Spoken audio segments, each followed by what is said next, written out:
Care অ্যাপটা আমি open করেছি। তো আমার পার্সোনাল আইডি ওপেন করেছি, উপরে দেখতে পাচ্ছেন আকাশ লেখা আছে। তো এটা আমার পার্সোনাল আইডি। তো আমি যখন অ্যাপটা ওপেন করব তখন কিন্তু নিচের রিপোর্ট দেখতে পারবো। এখানে দেখুন রিপোর্ট লেখা আছে, রিপোর্টে টাচ করব। যখন আমি রিপোর্টে টাচ করব এখানে ড্যাশবোর্ড চলে আসবে। ঠিক আছে, এখানে কুইক রিপোর্ট দেখতে পাচ্ছেন উপরে, এখানে আমি দেখাই কুইক রিপোর্ট লেখা আছে, তার নিচে দেখুন রাইজ লেখা আছে। তো রাইজে আমি ক্লিক করব। ঠিক আছে, এখানে ভালো করে একটু মিডলে ক্লিক করবেন, করার পর এখানে দেখুন আমার নাম লেখা আছে, আমার এমসি নাম্বার লেখা আছে, এবং একটু নিচে যাওয়ার পর এখানে দেখুন লেখা আছে ইউ আর নট এলিজিবল। আমি এলিজিবল না, তার পিছনে কারণ কি, আমি অলরেডি কোয়ালিফাইড একজন লেভেল অ্যাচিভার, তো আমি পাবো না। এই অফারটা দেওয়া হয়েছে যারা নন কোয়ালিফাই কোনো একটা লেভেল, অথবা সে যদি মনে করুন নতুন জয়েনিং করেছে অথবা ডাইরেক্টর হয়নি, তাদের জন্য কিন্তু এই সম্পূর্ণ এমরাইজ যে অফারটা। তো আমি যদি চাই আমার ডাউনলাইন কিন্তু চেক করতে পারবো। এখানে লেখা আছে দেখুন ভিউ মাই নেটওয়ার্ক। তো আমি চাইলে কিন্তু এখান থেকে আমার নেটওয়ার্কটাকে দেখতে পারবো। এবার আমি ডাইরেক্টলি আপনাদেরকে দেখাচ্ছি কিভাবে আপনি আপনার ডাইরেক্ট ডাউনলাইনের এমসি নাম্বার, আপনি যে কোনো একটা ডাউনলাইনের এমসি নাম্বার এখানে বসাতে পারবেন। যেরকম আমি আমার এমসি নাম্বারটা এখানে ক্লিক করে এটাকে রিমুভ করব। রিমুভ করার পর এখানে আমি কপি করা আছে, আমি একটা এমসি নাম্বার বসিয়ে দিই। যেরকম এখানে দেওয়া আছে 661 এমসি নাম্বার, এটা আমি বসিয়ে দিলাম। এটা আমার একটা ডাউনলাইন। তো এখানে দেওয়ার পরই দেখুন সঙ্গে সঙ্গে কিন্তু আমার যে এমসি নাম্বারটা সেটা কিন্তু ভেরিফাইড হয়ে গেল। ঠিক আছে, আপনি জাস্ট এমসি নাম্বারটা বসাবেন, সাবমিটও করা দরকার হবে না, অটোমেটিকলি ভেরিফাই হয়ে যাবে। তো আমার মতো আমার ডাউনলাইনও কিন্তু এখানে এলিজিবল না, কারণ উনিও একজন সিনিয়র এক্সিকিউটিভ ডাইরেক্টর। তো উনিও কিন্তু কোয়ালিফাই না, কিন্তু ওনার টিমের মধ্যে আমি দেখাচ্ছি দেখুন কীভাবে আপনি আপনার মোদিকের অ্যাপ ওপেন করে, আপনি যদি এলিজিবল না হন, আপনার অ্যাপ থেকেই আপনার ডাউনলাইনকে মনিটর করতে পারবেন। এখানে দেখুন লেখা আছে ভিউ মাই নেটওয়ার্ক, আমি এখানে টাচ করব। টাচ করার পর এখানে দেখুন আমার নিচের টিম মেম্বার চলে আসবে, এখানে সম্পূর্ণ টিম চলে এসেছে। ঠিক আছে, তো আপনি কি করবেন দেখুন এখানে আবার এমসি নাম্বার বসানোর অপশন আছে। এখানে আমি ক্লিক করলাম। ক্লিক করার পর এখানে আমি এমসি নাম্বারটা মুছে দিলাম। মুছার পর এখানে কি করব, আমি আরেকটা এমসি নাম্বার বসাবো। ঠিক আছে, আমি এখানে কন্টিনিউ করে দিই। কন্টিনিউ করার পর অ্যালাউ করে দিলাম। অ্যালাউর নিচে দেখুন এখানে আমি একটা এমসি নাম্বার বসিয়ে দিলাম। তো এমসি নাম্বার বসানোর পর যেই মানুষটার নাম এসেছে ওনার নাম হচ্ছে রত্না বিশ্বাস। উনি একজন কোয়ালিফাইড ডাইরেক্টর, মানে জুন মাসে ডাইরেক্টর হয়েছেন। তো জুন মাসে ডাইরেক্টর হয়েছেন, কি হয়েছে কিন্তু কোম্পানি যে অফারটা দিয়েছে সেই অফারে কিন্তু উনি এলিজিবল হবেন, কারণ রিসেন্টলি উনি ডাইরেক্টর হয়েছেন। তো এখানে দেখুন আমি একটু নিচে যাব, এখানে দেখুন রত্না বিশ্বাস নাম শো করেছে, KYC NFT অ্যাপ্রুভ আছে।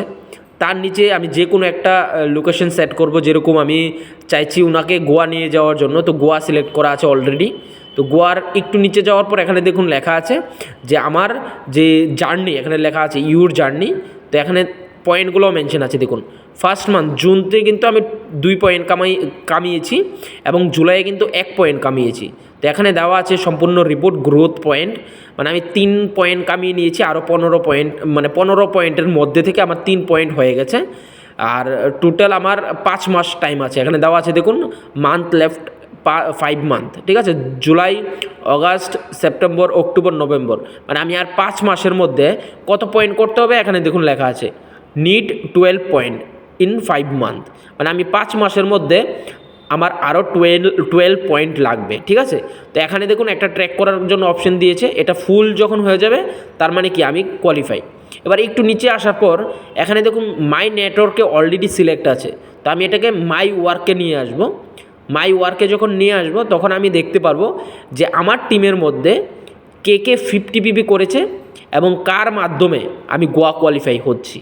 এখানে লেখা আছে দেখুন ল্যাগ 1 রাকেশ দাস, ওনার NFT KYC অ্যাপ্রুভ আছে, তার পাশাপাশি উনি রাইজিং স্টার, এখানে লেখা আছে দেখুন রাইজিং স্টার। তো উনি রাইজিং স্টার হয়েছে, এবং আরেকজন রাইজিং স্টার হয়েছে দীপন দেবনাথ, তো উনিও রাইজিং স্টার হয়েছে।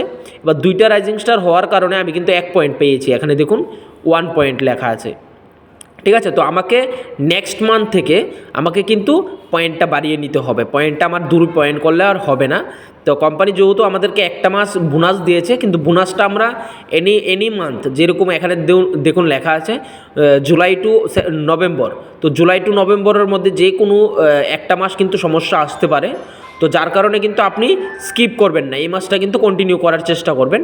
তো এখানে আমার 4টা টিম যেগুলা মোটামুটি স্ট্রং আছে এখানে কোম্পানি কিন্তু ডিসপ্লে করে দিয়েছে। ঠিক আছে। তো এখানে ডিসপ্লে করে দিয়েছে এবং আমার টিম মেম্বার দেখুন নিচে মাই টিম লেখা আছে, এটাকে আমি ক্লিয়ার করে দেবো, এটাকে ক্লিয়ার করে দেবো। কারণ কি, আমি যদি এখানে মনে করুন এক্সাম্পল আমি দীপন স্যারকে সিলেক্ট করলাম, যদি দীপন স্যারকে সিলেক্ট করি তো দীপন স্যারের টিম কিন্তু এখানে শো করবে।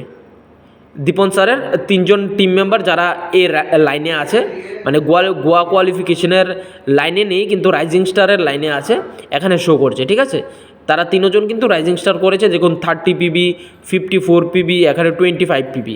তো এই 3জনের কারণে কিন্তু দীপন স্যার কিন্তু এখানে রাইজিং স্টার হয়েছে। ঠিক আছে, তো রাকেশ স্যারকে আমি সিলেক্ট করি, তো রাকেশ স্যারকে সিলেক্ট করার পর দেখুন রাকেশ স্যার কিন্তু এই 3জনকে এখানে 32, 22 মানে এই 3জনকে ব্রোঞ্জ বানিয়ে এখানে কিন্তু রাকেশ স্যার কিন্তু রাইজিং স্টার হয়েছে।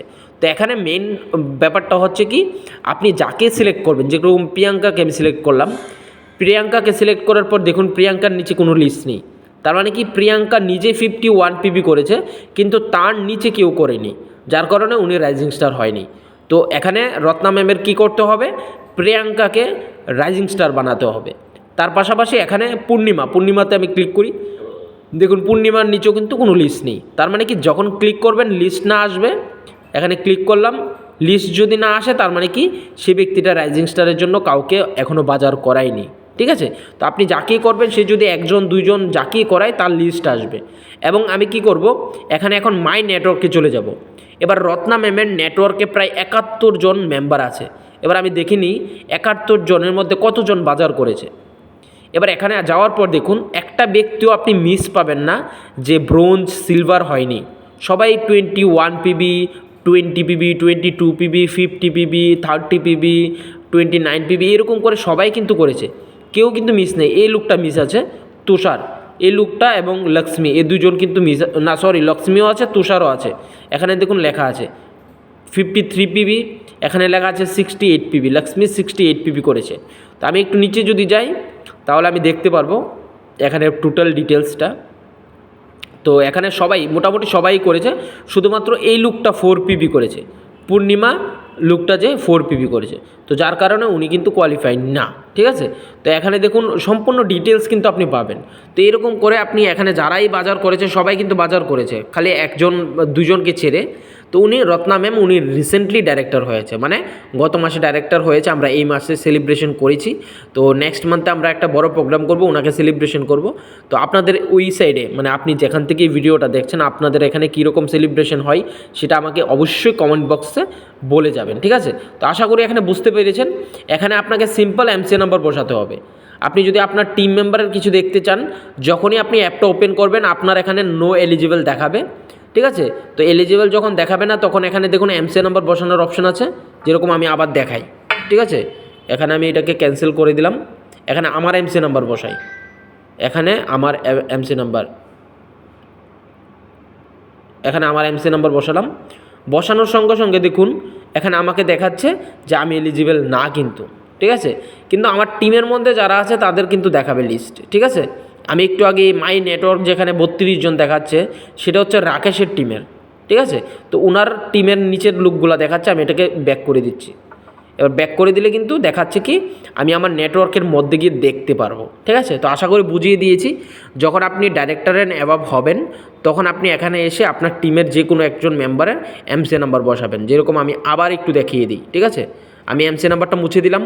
মনে করুন আপনি অ্যাপটাতে গেলেন, ঠিক আছে, অ্যাপটাতে যাওয়ার পর এরকম আসবে, একবারে প্রথম থেকেই দেখাই দিই আবার। অ্যাপটাতে গেলেন, যাওয়ার পর আপনার এরকম থাকবে অ্যাপটা, তখন আপনি এখানে নিচে আসবেন, নিচে এসে এখানে কিন্তু আপনি রিপোর্টে ক্লিক করবেন। ঠিক আছে, রিপোর্টে ক্লিক করার পর এখানে একটু সময় নেবে, সময় নেওয়ার পর এখানে দেখুন ড্যাশবোর্ড রিপোর্ট লেখা আছে, ড্যাশবোর্ড। তো এখানে দেখুন সেকেন্ড নাম্বারে লেখা আছে, ফার্স্ট নাম্বারে লেখা আছে এমরাইজে টাচ করবেন। যখন আপনি এমরাইজে টাচ করবেন তখন কিন্তু একটু লোডিং হবে। লোডিং হওয়ার পর এখানে যদি আপনি এলিজিবল না হন তাহলে এরকম দেখাবে। যদি এলিজিবল না হন তাহলে আপনার যে কোনো একজন টিম মেম্বারের এমএ নাম্বার এখানে বসাবেন। এখানে আমি টিমের এমএ নাম্বারটা বসাই, এখানে আমি টিমের এমসি নাম্বারটা একটা বসাই দিচ্ছি, এখানে বসিয়ে দিলাম। বসানোর সঙ্গে সঙ্গে কিন্তু এখানে দেখাচ্ছে যে এই লুকটা এলিজিবল না, নাম হচ্ছে সৃষ্টি গোস্বামী। এবার আমি আরেকজনের বসাচ্ছি, যার বসাবেন সে যদি এলিজিবল হয় তাহলে কিন্তু শো করবে। এখানে আমি আবার গেলাম, যাওয়ার পর এখানে আরেকটা এমসি নাম্বার বসালাম। দেখুন বসানোর সঙ্গে সঙ্গে কিন্তু যদি এলিজিবল হয় তাহলে শো করবে। এখানে এলিজিবল, তার কারণে শো করেছে। এবার আমি নিচে গিয়ে বাকি সব কিছু ইনফরমেশান এখানে পেয়ে যাব। কে এমরাইজ হয়েছে, কার এমরাইজ হতে কত পিবি বাকি, কার কোন টিমটা কাজ করছে, এখানে সব কিছু ইনফরমেশান পেয়ে যাবেন। তো আশা করি বুঝতে পেরেছেন। এরকম করে আপনি আপনার টিমকে ট্র্যাক করুন, কার বাকি আছে, কার নেই, কে করেনি, সেটা ফলো আপ করুন এবং গ্রুপে শেয়ার করুন। এবং আপনার আপলাইনের সঙ্গে অবশ্যই ডিসকাশনে বসবেন। সম্পূর্ণ এমরাইজটা কিন্তু আপলাইন ছাড়া হবে না, আপলাইনের সঙ্গে ডিসকাশনে বসতে হবে। ধন্যবাদ সবাইকে।